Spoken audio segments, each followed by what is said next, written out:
Hey, everybody, and welcome to another episode of The Bottom Line. I'm your host, Lauren Kalil. Our show was brought to you by Whoop. Start tracking your strain, recovery, and sleep scores today. To get your hands on a free strap and an extra month's membership, make sure to check out the link in our description. On today's episode, I have Brian Friend here to help us break down two of the competitions that are going on right now, the online Wodapalooza qualifier, as well as the Dubai Championship. Right off the bat, both of these are happening simultaneously. And shockingly enough, Brian, some of the athletes are actually doing both. Before we get into that, though, is this kind of a normal expectation for athletes to be competing online for two major off-season competitions for the qualifiers? I mean, it does happen. I think it's not an ideal situation, and every athlete will approach a situation like this differently. Some of them will choose one over the other. Others will choose to try their hand at both. But what we've seen in the past is that sometimes competitions that they're going to be having qualifiers around the same times have worked together to provide an opportunity for athletes to do one set of tests and potentially qualify for multiple competitions. And then make a choice from there and possibly even do both. So it's, the format of this type of thing has changed a lot over the years, and competitions provide different opportunities and athletes make different decisions based on what's available. So when we kind of look at both of these competitions, they have different formats, different amount of events that each athlete needs to participate in order to potentially qualify. But for Dubai, it's kind of hard to look at the leaderboard right now because athletes don't have to submit their scores until the end. Where Wodapalooza, we're able to get a little bit of a sneak peek of what that leaderboard looks like because they had to submit at least their first portion of scores. Yeah, the approach to just the structure in general of these qualifiers really couldn't be that much very, very different. On the one hand, we have Wodapalooza, which has two very specific time frames in which you have to do the workouts. Last weekend, you had to do a set of workouts in a specific time frame, and that's what we see here. So we're basically at the halfway point of this competition, and we have a leaderboard. These are unofficial scores that surely will still have some reviews and probably some penalties, but at this point, we can kind of consider it of halfway through a 4-day live competition, and we have a pretty good idea of some of the best athletes in the field, at least so far. Dubai, completely different because they have obviously also recognized that there's a lot going on in the off season right now. And I think part of their strategy here in terms of hoping to get a lot of participation is to allow a wide window of time in which to do the workouts, and they're kind of slow rolling releasing those workouts through that window. But even towards the end of the window for doing it, which is 3 weeks long, athletes could sign up late and choose to do the workouts late and still be eligible to potentially earn a spot to compete live in Dubai. Because none of the women have submitted any scores yet. Well, yeah, I mean, so it's Some of the men if you're have, trying to look at the Dubai leaderboard to try, gain some kind of an idea of who might be doing very good there, there's no data there like there is with Wodapalooza that's really going to help you focus in on the top athletes. nothing to look at. So just keep refreshing until maybe eventually we'll see a name or two pop up on there. Yep. So when we're looking at who registered, we'll start with the online qualifier for Dubai. Now, instead of looking at everybody, we kind of broke it down into some of the notable names. This is the men's list that we've compiled so far. Yeah, so these are, basically I would say like the 10 most notable names that have registered, meaning that they've just had the most relevant success in recent memory. And obviously, there's some great names on the list. The thing that you'll notice about Dubai, which is very different than Wodapalooza, is that there's a lot of games athletes on this list. This year, for the first time since I think 2015, maybe 2016, Dubai hasn't sent out any invites to any athletes, regardless of their placement at the CrossFit Games or at Dubai in the past, like last year or anytime previously. So anyone who wants to compete there, regardless of their success in recent history, has to do it through the qualifier. And so, it's kind of interesting because on the men's side, we saw a bunch of, big names in Fikowski and Gerard and both Jukic's. But you flip over to the women's list and there aren't as many top 20 finishers from the CrossFit Games. that are signing up for this competition. Obviously, Jamie Simmons has podiumed at the games before. Matilda Garns had a top 20 finish this year. But the rest of the names on this list, and these are basically the most recognizable names registered right now, are names that it's very possible you don't know that much about, or at least yet. Do you think that it is a misstep by Dubai for not sending invites, or what do you think their strategy is behind that? Why not send invites? I mean, I know one of the things that Dubai is super proud of historically is that they have actually, through their qualification process and their location over there in Europe, they've been able to identify some really key and marquee athletes, probably none bigger than Sarah Sigmundsdottir and Laura Horvat, that competed in Dubai, did really well there, and then went on to do well at the CrossFit Games. And maybe they're hoping that something like that happens again. I just think that the landscape of athletes has changed. The landscape of covering the sport has changed so much that we're as a media in general doing a better job of identifying athletes early in their career that have a lot of potential.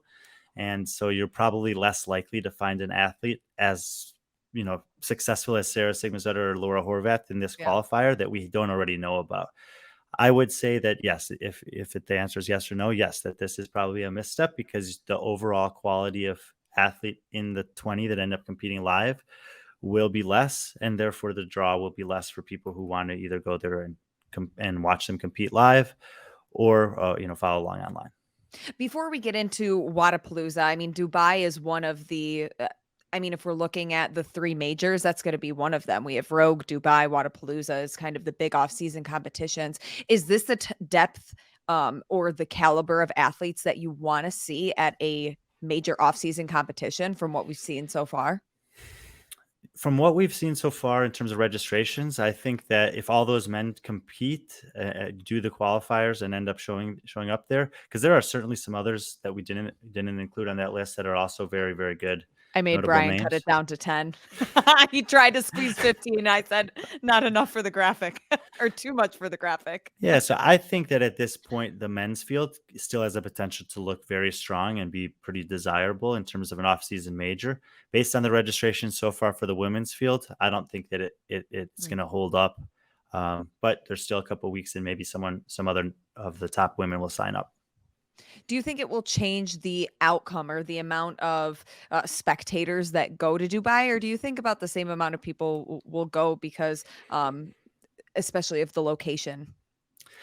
Unlike, Wodapalooza, which is a big festival atmosphere and always Mhm. has a ton of attendance there, Dubai has always had relatively small crowds. They usually are not filling the entire tennis stadium.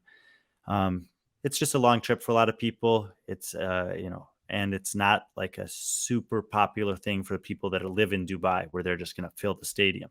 Having been there myself, it's actually a really intimate setting. Like if you do make the trip there, you actually have the chance to have dinner or breakfast and see some of the athletes hanging around. You probably have a better chance of getting close to them or even saying hi to them than you do at most of the other competitions just because there's so many less people there. But so I don't, I kind of feel like the people who are committed enough to travel to Dubai will probably go anyway. But you still just won't have the huge festival field, big crowds that you have at some of these other off-season competitions. Looking at now the Wodapalooza online qualifiers, keep in mind that invites were sent out for these lists. So these ones are going to look a little bit different. We'll start with the men here. Yeah. These were So probably the most notable men that we saw on the leaderboard so far. yeah, and wide variety of names on this list. You got a past teenage champion in Nate Ackerman. He's actually sitting in the top 20 right now. Obviously, Luke Parker from Mayhem, who's dabbled in teams, has some individual history, and some young guys, Lionel Franco, Fabio Benito, Matt Poulin, that are up and coming in the sport, coupled with some names, Dane Smith, Bronislaw Lankovic, Sam Stewart, that have been around for a while. So you get a little bit of everything here, from new to old, from experience to kind of raw. And then, but like you said, there's no games athletes from this past year because all of them, 1 through 40 on both the men's and women's side, get invited to Wodapalooza and therefore don't have to do the qualifier. And here is our women's list, which has, I would say, overall a bit of a younger feel. And there's some pretty cool stories here. Sydney Wells and Caitlin Van Zyl, Olivia Sulik, those are actually the top three at the halfway point right now.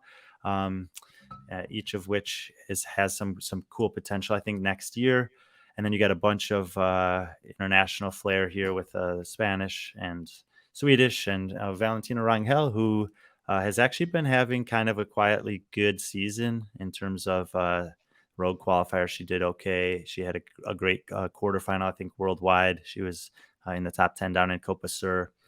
And then Dina Swift from South Africa. So you get a bunch of different participation from around the world, and it's not the games athletes, but there are a lot of games hopefuls on this list. So since we can get a sneak peek of what the leaderboard for Wodapalooza looks like after week 1, were there any athletes that surprised you so far? Yeah, definitely. I mean, I would say there's good and bad surprises. I think that those 3 women that I mentioned are at the top of the leaderboard: Sydney, Catlin, and Olivia Sulek. I mean, that's an amazing start for them. But if you scroll all the way down to 29th, you'll find Andrea Nisler. And, Andrea Nisler is one of these women that a lot of people believe if you just threw her into the individual field, she could have top 10 potential at the games.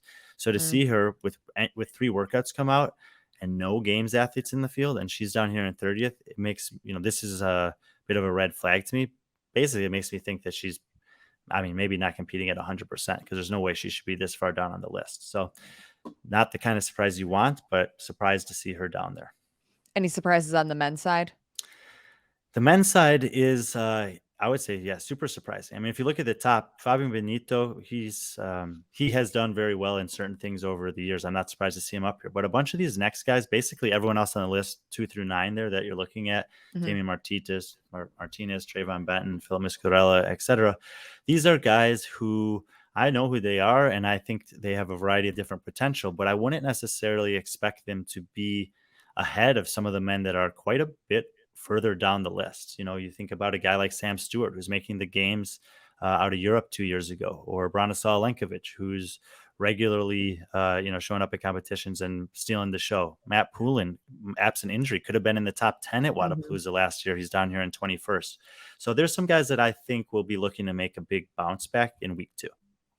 Okay. And then finally, we do have a list of athletes who are doing both. And this, I can't even really wrap my head around how,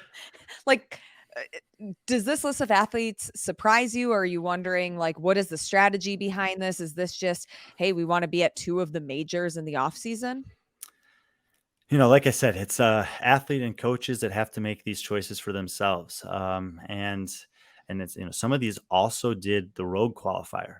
And so when I'm thinking about this and thinking about what is a sustainable model for athletes in the sport, personally, I don't think that it's very responsible for the athlete and coach to decide to do 3 qualifiers in a month for major competitions.